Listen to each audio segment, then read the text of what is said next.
You ever wake up to find your whole life, your history, your rights, everything you thought was rock solid, suddenly up for debate? Yeah, that's how my Tuesday started. My access easement road, the only way home, locked before sunrise. Just like that. The land I inherited from my father, older than the HOA, older than half the houses out here, now treated like someone else's private driveway, with rules slapped on overnight. And you want to hear the punchline? They called it community standards. Because nothing says neighborly love like a green sticker marked official on a too clean envelope just waiting in your mailbox, like a threat dressed up in courtesy. I'm Daniel Mercer. That morning I stood there, frost biting through my boots, hand on the gate latch, half open, but it felt like the world was shutting in. And there's this young guy, nervous, clutching a clipboard like it's a riot shield, rolling up in an HOA-branded SUV. He's the delivery guy for trouble. Need you to read this. Out loud, like I'm back in third grade. I tear it open, paper screaming in the quiet, and I see it. Notice of restriction, easement use. At first, none of it computes. Sierra Ridge Community Association. Effective immediately. Restrictions on the only access I've got. The only one I inherited. Safety concerns. That phrase, so dry, it could choke you. No commercial vehicles, no deliveries after 6, no maintenance, no idling. The kid, he's just doing his job. He doesn't make the rules, just hands out the ammo. Is my property in your HOA? I ask. He can't look me in the eye. Well, no, but it's adjacent. Adjacent. That's the magic word, I guess. Close enough to control. I refuse to sign anything. He marks his clipboard anyway. I tell him, if they can do this to me, what about someone who doesn't know their rights? He's got no answer. The SUV rolls off. I stand there, realization seeping in cold. This isn't a misunderstanding. It's a warning. That night, I show up at the HOA meeting. You know the scene. Burnt coffee, lemon cleaner, folding chairs pretending to be sanitary, and a bulletin board with safety first front and center. Marion Holt is at the mic, mid-40s, hair pinned back so tight it looks like it hurts, blazer pressed crisp. Let's begin with the most important issue, safety. She's got that way of talking like she expects the room to snap to attention. I sit in the second row, close enough she can't ignore me. And when she starts talking about access and traffic patterns, I cut in. My inherited easement, I say, loud enough for people to turn. You could feel it, the room shifting. Marion doesn't miss a beat. Mr. Mercer, we appreciate your attendance. She keeps saying appreciate, but all I hear is comply. I push back, ask her to explain the legal basis. She talks around it, reinterpretation, community standards, our council. No county, no judge, just their own echo chamber. She wants to keep it civil. I want to keep it honest. You're calling my inheritance conduct. The room's listening now. I pull out their letter, hold it up. You restricted the only easement I inherited. On what basis? She pivots adjacency, interpretation. Her whole argument is smoke. Then from my left, a whisper cuts through. An older woman, glasses on a chain, manila folder in her lap. Don't fight her in this room, she says. That's Elaine Porter. Used to be county records. She knows what matters. Elaine tells me she's banking on you getting loud. Don't. Check the original plat. Inherited rights don't disappear. The meeting drones on, but my anger turns to direction. If the record says what Elaine thinks, Marion isn't enforcing law. She's bluffing. Next morning, my road is blocked. 2 orange sawhorses, a chain, a shiny new no access sign with the HOA logo. Contractor in a safety vest, clipboard, again, says he can't move it without permission. Mrs. Blevins from down the road shows up, dog barking, eyes wide. Can they do that? She asks. That's what they're counting on. I reply. My phone buzzes. Email after email from the HOA. Important community update.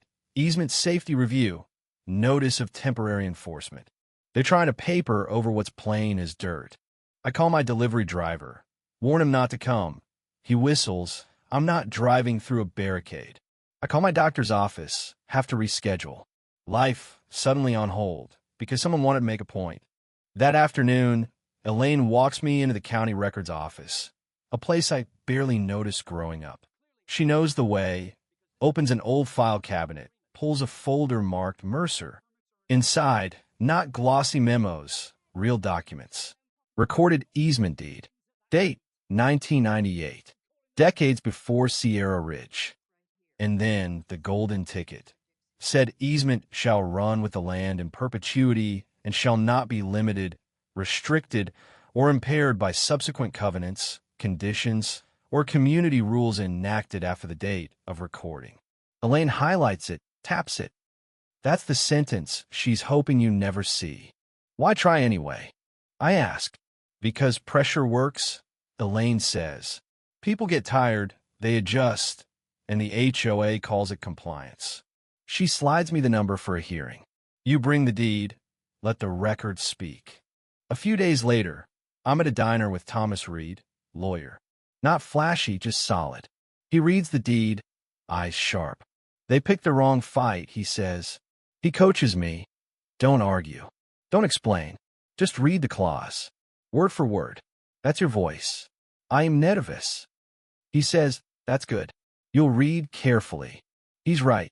The hearing room is cold, impersonal, commissioners at a long table, camera blinking red. Marianne gets up first, thanks the commissioners, spins her story, talks safety, standards, and reasonable restrictions. Then it's my turn. My mouth's dry, but my hands are steady. I open the folder, see Elaine's highlight glowing under the lights. My name is Daniel Mercer. The association has restricted the only easement I inherited. This is the inherited easement, recorded before this HOA existed. The room tightens, breath held. I read. Said easement shall run with the land in perpetuity and shall not be limited, restricted, or impaired by subsequent covenants, conditions, or community rules. One commissioner leans in.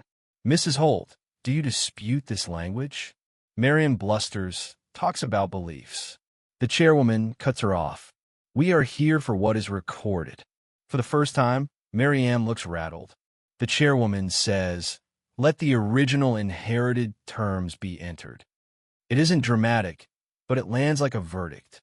Marion tries to speak again, but the commissioners are done with beliefs. They want records. A week later, the decision comes in. The association's restriction is hereby nullified. The easement shall be restored in full accordance with its original recorded terms. Out at the road, the HOA contractors remove the barrier. One nods, I'm glad they fixed it. Me too, I tell him. I drive the length of the road just because I can, open, quiet, the way it's supposed to be. At the neighborhood barbecue, Dale Garrison, neighbor 2 lots over, says, looks like you got your lifeline back. We eat ribs, drink coffee, and for the first time since the letter, I feel my shoulders loosen. Later, a couple from Sierra Ridge approach. We heard you won. I hand them copies of the deed, the county order. Start here. County records. Ink and dates. That's what matters. Don't let anyone tell you otherwise. Karen, the neighbor, asks why I fought so hard. I look at my gate, the road beyond. I didn't fight for convenience. I fought for what I inherited, so I could pass it on intact. That's the thing people miss. This wasn't about winning. It was about not letting someone else shrink my life just because it made their day easier. Not letting a chain or a sign redefine what's already written in ink and law. The next day, a new notice is posted, plain, official, no spin. Easement restored. County order on file. Justice isn't loud, it's steady.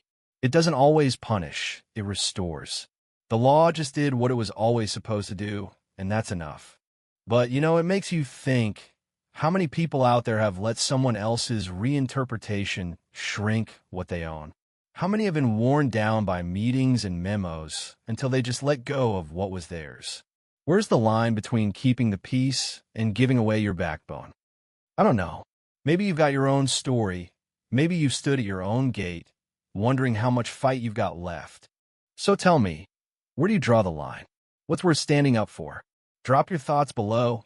Let's talk about justice, rights, the thin edge between power and abuse. And if you've ever had to fight for what you inherited or had to push back against the official story, share it. Your story might be the reason someone else doesn't give up when a next chain goes up across their road.